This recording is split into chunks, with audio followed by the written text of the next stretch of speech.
കലാകാരൻ ഫിലിംസ് ഒരുക്കുന്ന hi guys എന്ന സിനിമയുടെ പൂജ പുതുക്കാട് വെച്ച് നടത്തി. ചടങ്ങ് കെ രാമചന്ദ്രൻ MLA ഉദ്ഘാടനം ചെയ്തു.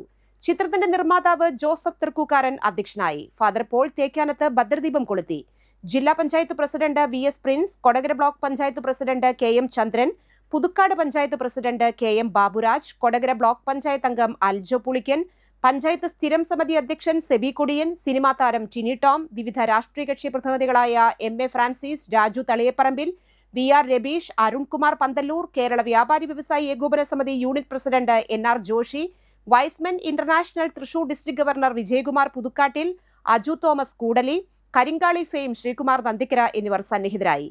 ലഹരി മാഫിയക്കെതിരെയും വിദ്യാഭ്യാസത്തിന്റെ പ്രാധാന്യവും പ്രമേയമാക്കിയുള്ള ചിത്രത്തിന്റെ കഥയും തിരക്കഥയും സംവിധാനവും EM ഏലിയാസ് ആണ് നിർവഹിക്കുന്നത്. നടൻ ഇന്നസെന്റിന്റെ ചെറുമകൻ ഇന്നസെന്റ് സോണറ്റ്, ടിനി ടോമിന്റെ മകൻ Adam Shane Tom, producer NM ബാദുഷയുടെ മകൻ സാഹിർ ബാദുഷ, അക്വ ടോണി എന്നിവരാണ് പ്രധാന കഥാപാത്രങ്ങളെ അവതരിപ്പിക്കുന്നത്. ഒരു ഫിലിം നിർമ്മാണം ആരംഭിക്കുകയാണ്. ഇതിൻ്റെ കഥയെ സംബന്ധിച്ച് ചെറിയ തോതിൽ മനസ്സിലാക്കിയതിൽ നിന്ന് എനിക്കറിയാൻ കഴിഞ്ഞത് ലഹരിയുമായി ബന്ധപ്പെട്ട വിഷയങ്ങളാണ് അതിനകത്ത് കൂടുതൽ. അദ്ദേഹം എന്നോട് പറഞ്ഞു, ഞാനൊരു ഡയറക്ടറാണ്, എനിക്കൊരു സിനിമ ചെയ്യുന്നുണ്ട്.